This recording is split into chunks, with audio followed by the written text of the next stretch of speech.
Hello everybody and welcome to Crashlands. This is a brand new game that comes out next Thursday. As you're watching this, it comes out January 21st, 2016. The guys over at Butterscotch Shenanigans were nice enough to send me a pre-release version of this game to play and to show to you guys if I so wished. Full disclosure, this is not a sponsored video in any way. I'm not receiving any money to play this game. They're not paying me to say nice things. I can say whatever I want. You know what? We'll kick off the thing by saying this game is terrible. It's not. I actually kind of like it, but that's just to prove a point. So we're gonna jump in. It's a pretty cool looking game, and it's got kind of a few elements of some different games that I really kind of like, and we'll kind of discuss those as we go through. I haven't quite decided if I'm going to make this into a full series yet, but for this episode, I'm going to kind of show you what it's about. We're going to kind of play through it for about half an hour, and we're going to have some fun. So, these are the difficulties. I've already played it a little bit for about 40 minutes or so, and like I said, it's pretty cool. We're going to play it on adventure. There are a few different difficulties. This is kind of the normal difficulty version. Name your save. I will name this, like, Isaac. Can we put a space in? We can't, but we'll go, like, underscore, and then, like, YouTube. Yeah, sure, that works nicely. And then play. We get this lovely little elevator music for the waiting screens. And one thing that like differentiates this game, because I would describe it as kind of like a survival crafting RPG, which I think is actually the tags on Steam. But one thing that makes it a little bit different from games like Don't Starve, games like Terraria, games like Minecraft, which are games you're going to see me kind of compare it to quite a bit throughout the course of this video, is that it's got a lot more story to it. There's a lot more dialogue. None of the dialogue is voiced, so there's a lot of dialogue here between our companion Juicebox and us, this character right here.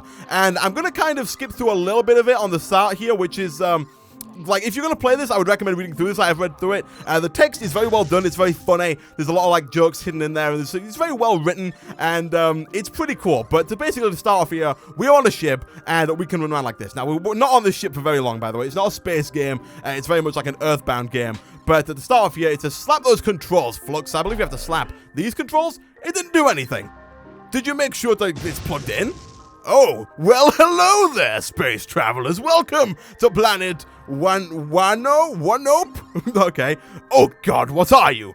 I'm Hewgodooko. You can call me Hewgodooko because, as I said, my name is Hewgodooko. I don't know how to pronounce this word.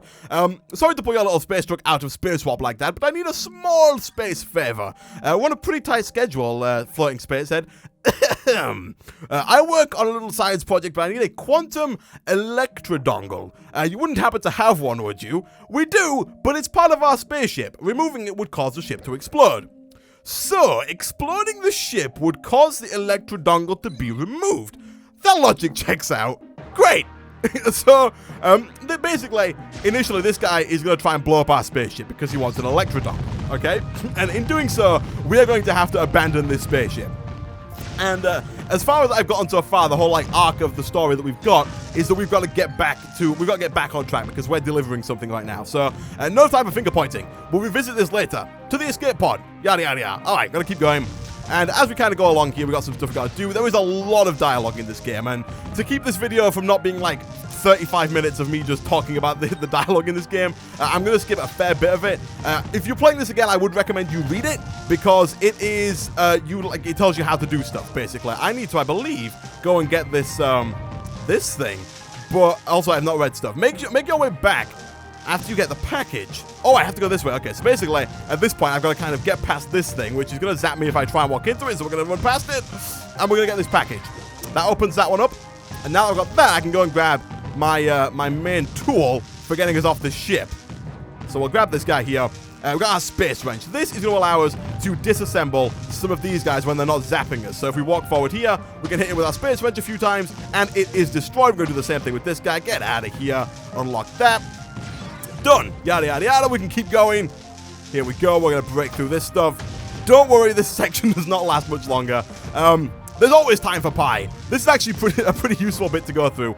He does kind of make a joke there that we don't really need the pie, but as soon as we land down on the planet that we're about to kind of escape to, we are definitely going to need this pie because the pie is used, as you may have guessed, to kind of regenerate health and stuff like that. So we're going to make our way through these last couple of like laser pods here. And the escape pod is right there at the end. Here we go. All right. I need to hold my wrench, Juicebox. We'll be coming in hot. All right, here we go. Let's go on this thing. All right, so that's like the little intro prologue. If you read through the stuff, it is a much longer intro prologue. But here we go. Our ship has been destroyed. It's broken up into pieces. I'm assuming the bad guy didn't get the electro dongle, but we are on our way down into this new world. And just to point out, I think this game has some amazing music, like the front screen music, the home screen music, and kind of the stuff we're getting now, the ambient music. It's really well done, especially for a kind of smaller indie title like this. It's pretty cool.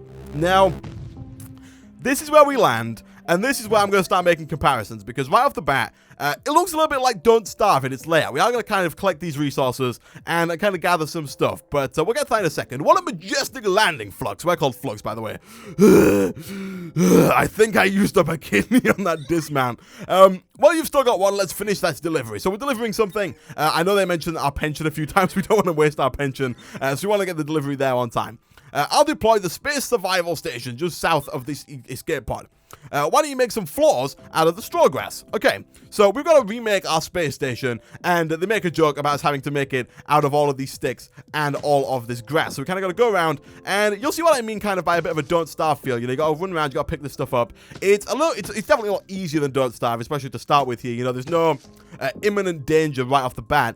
We've got to pick all this stuff up. It like automatically goes into our inventory. Like we break this and we get a couple of things. And up in the top right here, we've got our current crafting, like what we're currently trying to craft. There are some dangerous animals, like this guy over here, will try to attack us if we get too close, I think. Maybe not. Maybe it's only if we have a sword. We are going to fight these guys a little later on, and they are pretty hostile. Also, these are trees, by the way, which, again, we are going to cut down once we get an axe and some stuff like that. But right now, we're trying to make some of these flooring pieces, and to do that, we need at least one more piece of whatever material we've got up here, because we've got 9 out of 10. So, again, we'll break this thing here. And for now, we don't have any tools, so it's kind of taking us a little bit of time. But we've now got 10 out of 10. So if we go back down to our first little machine, if you will, that we have over here, this is our station. And the way this works is we can go ahead and craft stuff up. For example, thatched saw floor is what we're going to make first. We're going to go ahead and build some of that. It's got this little timer over here. It reminds me a little bit of like a mobile app almost, which actually I should mention, to be fair. This game is accompanied with a mobile app, so what you can do is you can play this game on the PC. It's coming out on Steam, it's also coming out on Android and iOS, and you can play this game on all platforms. And if you sign in with your B-Scotch ID account, which is like their own like ID account thing, your saves will like automatically share through the cloud, so you can play it like you can play it on your PC, and then when you're off to go to school or to work or to the toilet, you can keep playing it, which is pretty cool if you ask me. Not too sure how egregious this is gonna get. Like, I don't know yet if there's gonna be any silly microtransaction-y stuff like, you know, you could pay $5 to skip this next hour of crafting. I don't think that's the way they're going to go with it, because they are charging like a fair amount for the game and the app. So I'm hoping that's not what they're going to do, but it is called the BSSSSS5. But anyway, now we've got that. What we can do is we can go into floor mode. So over here, you can see we have Q, W, E, and R. If we go into W, we enter these two modes here. There's kind of floor mode, and then putting down every other item in the game mode. Floor mode, we can start putting down some floors. It says you haven't made any floors yet. Make some floors first. Did we not just make some floors? Or we're going to click them once we have them. It says now use those to build a floor. It's the hammer icon. Yep. I know this. I've played this before. So you can either click it or you can press W. And then once you've got it, you can start putting these down. So you can grab them and then you can stick them down wherever you want, like this, and make a nice little house. It kind of annoys me that you only start with 10. I'm not going to put down this last one because it would not make a nice even floor whatsoever. So I'm going to leave that like that. It says, hey, I see some nice tree-like things out in the distance. You should cut those down for some wood. Let me use my analysis engine to design a good tool. I don't know what that's supposed to say, but anyway, we'll keep going. And as you go through the game, you'll kind of come across these little boxes, which are kind of like schematics almost. Like right now, we've just unlocked the saw. And some of them are unlocked through different things. Like occasionally, now we've got a saw. If we go cut down trees, occasionally when we cut down a tree, we will just get a new unlock for different things. And I'll kind of show you that as we come across it. But for this, we are going to need 4 twigs and 10 of this saw blade grass. The game's also really good at explaining stuff. Later on down the line, we'll come across a compendium, which kind of has like, it's just like a big like encyclopedia almost of everything in the game. It tells you what it is. There's like a little bit of a, like if it's like an animal, there may be like a bit of a backstory to it. There's all kinds of stuff. It's really cool. And like I said at the beginning of the game, what really kind of separates this from Don't Starve or Terraria or Minecraft is that it's not so much a survival game. You know, like there's no hunger like killing us right now. We could stand here for hours and not die. You know, there's no time limit. There's nothing that's going to kill us immediately. But it's got more of a story aspect to it. Like as we go out, we will meet other characters. We will get like little side quests to do. And as we progress forward, you know, our companion juice box here will also give us side quests. And we'll have to find things and unlock them and progress and craft more things. And it's got much more dialogue and much more story to it than a game like Don't Starve, Terraria, Minecraft, etc. does have, which I think is pretty cool, you know, because we've got a lot of games that are just, you know, survive as long as you can, and not so many of them are story driven, which is quite nice. Now, I'm not gonna lie, at times this game gets a little bit tedious, kind of walking around. Pretty soon we do get, actually I think maybe now already, we can press E and teleport back to our base, which is quite nice because you can teleport around, and you do find other telepads kind of around the world, and I'm assuming at some point in the future we might even be able to make them. But for now, let's head on back in here. Let's make ourselves a good old-fashioned sawgrass saw. Like so, like I said, everything that I've made up until now has not taken more than 3 seconds to craft, but I'm assuming later on, for kind of balance reasons, there'll be some things that take a little bit of time. You gotta kind of put them down and come back to them, which I think is fine. Only thing that would annoy me is if they try like kind of putting microtransactions in there to make you skip it, which hopefully they won't do. But again, this is a pre-release version. Things could change. That could be a thing, so bear that in mind. Anyway, here we go. Grocery list. We need to get some stuff. Boom. We need to make, it's milling. Does that say milling time? Yeah, so we need to make a sawmill, which is kind of like the station that we've got right here, but it's going to make other stuff. So this guy, for this, we're going to need some more of this grass and a lot of wood. So we actually have to start cutting down some trees. And this is going to be another machine that we put down like our little space station here. And it's going to allow us to craft other stuff. It's going to allow us to craft stuff with wood, like a log suit, like some armor, and stuff like that. Maybe some wooden floors, wooden walls, all that kind of stuff. And it kind of progresses on like that. And after we've made the sawmill, there are actually more things that we can make after that. Now, one real cool thing is right off the bat, all of your tools, your inventory is infinite, by the way. It's right off the bat. If you watch the trailer, by the way, I recommend you watch the trailer. It's a pretty good trailer. But right off the bat, one of the things they advertise, your inventory is infinite. You know, there's no inventory management in this game. There's no kind of watching to see if you can carry enough grass or enough wood or anything like that. It's very easy, I guess, in that sense. You can carry as much as you want. I could keep going and just get all of the wood in the game and not still be able to carry it, which some people might not like. It's a bit unrealistic. That guy is angry. Oh my goodness. Okay, so yeah, you don't want to annoy that guy too much. I would no. See, he took a lot of damage off me there. I'm gonna try not to die. Looks like I'm getting hurt. Yes. Okay, I'm gonna leave. But also, you'll see at the bottom here we have this hotbar. If I press S even, I will eat one of my pies and fill back up to full health.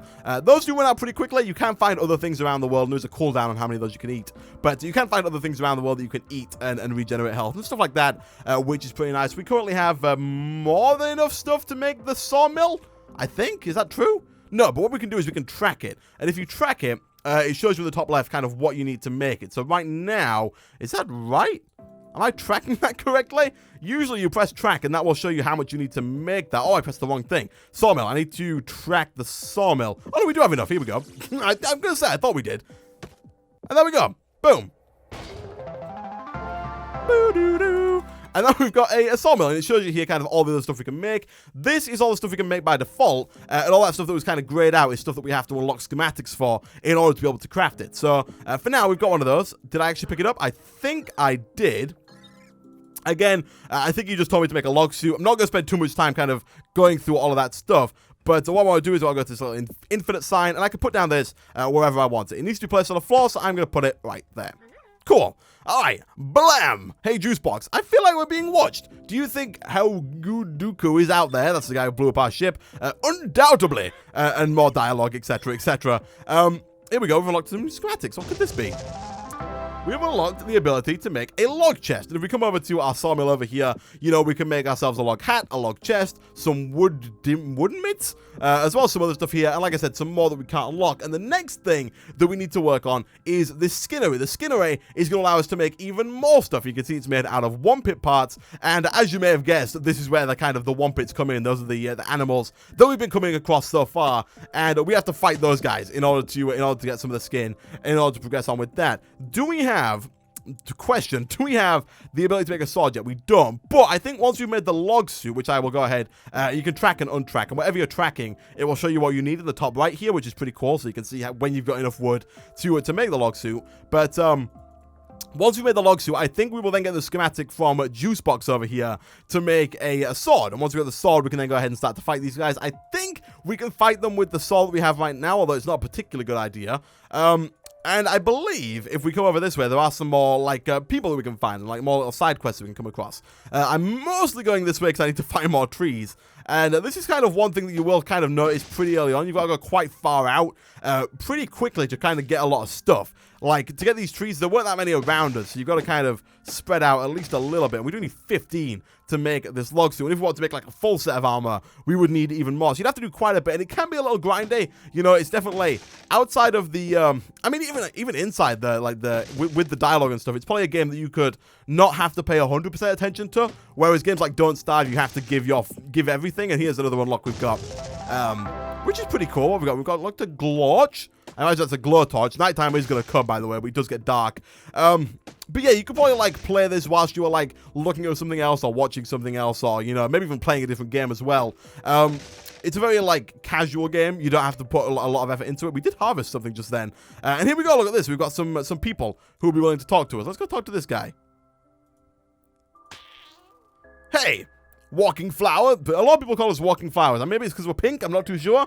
I think you could lend a hand to an old map maker. Maps? We're aliens here. What would we know that you done? Something works in mysterious ways. I got arthritis in my wing bones. Can't do much traveling anymore.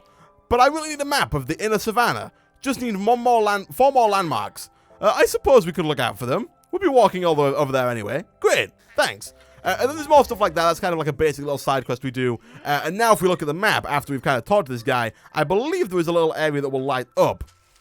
Yes, you can see over here, there's stuff here that we need to collect. And also, during our conversation with Jukebox, which we have kind of glossed over a little bit, he also told us to find a light source within this area as well, because it's getting dark. He mentioned that it's getting dark, we need to find a light source. So, we're not going to work too much on this guy's quest just yet, because what I want to do is I want to find the light source so we can progress this main quest with Juicebox. I also kind of want to make my way back to our space station so that I can make my log suit and then get a sword and start to fight some of these Wompits and show you what the battle with those guys is like. There's also other enemies which are less forgiving than the Wompits. If I get close to this guy, you'll see that he does instantly start to attack. And I've even seen some of these guys that fire 3. Yep, there we go. These are not particularly nice individuals. Whereas we've gone too far down. Let's head a little bit further back up. We might as well chop down a few of these trees kind of on the way around.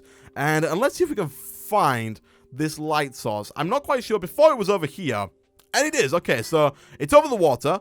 We can't swim. We do have to put down a floor in order for this to happen. And by the way, Juicebox does tell you all of this if you're playing this kind of on your own here. But, oh, is that... Oh, I can pick it back up. Cool. All right, that should be fine for getting across here. And then once we pick this up, I believe this is the torch that we can carry around with us. And it should actually give us a nice glow during the night. We've got the torch. I think it does. Although I could be mistaken there. I know it gets put away when we break stuff. There we go. There's our torch. So now when we break stuff, it gets put away. But when we're not using it, it is used to light up just a little bit of area. It's not like the biggest area in the world, but it's pretty nice. So at this point, I might as well just go ahead and teleport back to our space station. I think there was also a pad right next to the guy we just talked to. There probably is, but we'll go back there later on. So let's go back over to this guy. Let's make ourselves a log suit here. So boom, build. Again, 3 seconds. Doesn't take too long to craft. And it is done. I will take that. It also gives us some nice little stats as well. Our health's up to 35. I don't know if that's like total now, or if that's how much it adds on, but we got some stats. And now I believe we'll get to talk to this guy. By the power of wood, I am now protected. I need to figure out how to stop those creatures from killing me. They're mighty aggressive. Ooh, I bet you could get all kinds of useful parts out of those hideous beasts. Fire up that analytic engine of yours and find out what can make stabby and get a sword. And here we go. Boom, look at that. We got a schematic. It's going to be a sword. There we go. Okay. So back over here in our sawmill again. Now we need to get ourselves some more wood. Even more. We need to get 18. As well as some more of this stuff to get all that. And it does automatically track stuff for you if it's a quest. And so again, we're going to kind of head out. I think we'll go this way a little bit. Because I know, again, there are some more quests. And actually, looking at my HP, we've now got 85 HP. Which means I'm assuming that the... we had 50 before, so when it said 35, it means that the chest plate adds 35 to your initial kind of 50, which is pretty cool. I imagine if we get like a full set of armor going, we'd probably be pretty well protected against these basic like early game enemies, which is pretty nice. Okay, so I skipped a little bit out there because I was basically just gathering wood and getting more resources like you've seen me do before already. But now we can go ahead and craft up this sword. And we can actually start to fight some creatures, which is pretty cool. And we're also going to get our wrench back in a second, which has a pretty cool mechanic. So attack per second, 2.5, not particularly great. Our damage per second is 65, but we can get some better tools later on down the line. For now, taste my blade. And some more flavor text here. Again, I can't emphasize how well done the text is. It's pretty cool. If you read through it, it is like a very immersive game. The text is very well done throughout, which, again, is one of the strong points I feel about this game when you compare it to some others in a similar genre, which is kind of cool. But here we go. Now, top tip number 1 from yours truly. Do not fight these Wompits in herds. And again, much like with the tools that we've got so far, I'm going to go fight this guy actually because he's on his own. Much like the tools we've got so far, the sword comes out whenever you need it, by the way. So you don't have to carry it around with like on a certain inventory slot or anything. I did take a little bit of damage there, but that's fine. Skip through this a bit, and there we go. We do get some hide. We're currently on 1 of 12. We also get bones, and we need some of this stuff, which I believe is this here. So again, it's a bit more resource gathering, but now we do have to fight these guys, and we've unlocked something else as well. Ooh, a galactic discovered the Bureau Scroll. I don't think I actually unlocked that last time. That's kind of cool. Let me check my inventory real quick. If I press Q, Q can show you the last kind of things that have been done in your current quest. You can see we have the quest for this guy who wants to go find out the other landmarks, and we also have kind of the main quest up here as well. So you can see it's kind of got like a bit of an RPG thing going at the same time, which is pretty cool. Where do I want to be? I don't want to be in W. Is it R? No. So you can see this is like our default inventory, but like all of our other stuff is kept in an inventory, which is infinite. At some point, we do get our wrench back, and one little cool mechanic is that you can use the space wrench that we had earlier to kind of block attacks, to kind of calm them down a bit. There we go. Still have my space wrench? Yeah, why? I bet I can use it to stun a Wompit. So now that we've got our space wrench back, I think by default it's bound to R in the bottom here. Oh, A, it's been moved. Let me move this. Can I move this to D? Oh, I can't. Maybe R? Unequip. Can I equip that again? How do I equip this? Oh, here it is. Can I equip? Oh, there we go. Okay. So I'm used to it being on R. I think I may have picked something else up last time. But now, if we kind of fight this and then use R, and oh, it didn't work. Okay, I'm too slow. Is it R? No, it's D. Oh, I'm so bad at this game. Okay. S. I'm going to eat some food. It's S. I always think it's R. It's not. It's S. So what we're going to do, we're not going to fight those guys because they're in a group. And when you got 2 of those going at you, it's not particularly fun. But if we hit it and then... If we hit it and then stun it with the S, they do stop. So like when they're doing the mid-jump, you can kind of stop that mid-jump. It's D, not even S. Oh my goodness. Here we go. We're going to try this one more time. We're going to hit him. D. So you see D stopped him doing his jump there. And now we can almost finish him off without him having to do anything. There is a cooldown on that block there, so you kind of only can do it once every so often. We might be able to get it on this guy if the fight takes a little while, which it is going to do here. One of the main reasons I don't fight more than one at a time is when they do that double jump, it is really hard to dodge if you've got 2 of them on you. When they both start double jumping, it gets pretty crazy. This is a little bit dangerous. So you see I stopped him there with my wrench. He is slowed down. We want to move out of the way still, but he is pretty much dead. And that almost gets us enough of this hide to actually go ahead and make the skinny thing further up. So let me dodge this guy. Let's block him down with our... Oh, it did work. Wow. Let's block him down with the wrench and take all that stuff. I think we did get hit a little bit there. But we need 2 more hide. This guy should be able to do it. At which point I'll probably cut away again to get the last of what remains. Because it's basically just me going ahead and gathering a few resources. Let's finish this guy off. Cool stuff. All right. I'm going to go away, guys. I'm going to grab a lot of this stuff. Let me figure out the name of it real quick. What is this stuff called? Whistle root. I'm going to go away and grab like 18 more whistle root, and I'll be back in a second. And here we go. Again, now that we've got all the stuff to make ourselves the skinnery over here, we can go ahead and build that again. About 3 seconds. And once that is done, we can go ahead and grab it. We'll get a nice little unlock screen. And again, it'll show us all the stuff that we can now make with this. And stuff that we can unlock. We can unlock better armor. We can unlock better tools. All that kind of stuff, which is pretty cool. And again, if we come back down, go over to W and go over to infinite, we can go ahead and grab our skinnery. We can put this down wherever we want. We'll put it like there for now. And boom! The skinnery is creepy. Creepy and effective. You're going to need more powerful weapons and armor to fight the beasts around here. See what weapons you can build. There's a saw board over here I can put together. Okay, so if we look in here again real quick, there's probably like, I haven't actually got further than this. The furthest I've made is the skinnery here, so I haven't actually checked out really anything past this, but I'm assuming What the heck is that? Basic glue. So you can see how we're kind of building up and starting to build more stuff. That looks like it could be a new little workstation that we could get. But yeah, that was kind of a first look at Crashlands. Kind of show you guys what it's all about. Let me know in the comment section if you would like to see me play more of this game. I've been kind of enjoying it so far. I'm very interested to play the like Android or iOS companion. I haven't actually played it on a tablet or phone yet, so I'm interested to see what that is like. I'll probably have to wait till the actual game comes out to play that, but I'm interested in that. Next time we could come back, we can check out some of the quests. I know of a few quests nearby that we can go and find out. One of which does include the floating head guy who kind of killed us. Well, didn't kill us, killed our ship and made us come down here. Not quite sure if that's part of the main quest line or just something that is a bit of a side thing, but it's pretty cool nonetheless. So yeah, again, thanks for watching. If you did enjoy the video, as always, be sure to hit like. It really does help out a lot. Tell me in the comment section what you think of this game, and I will see you guys next time.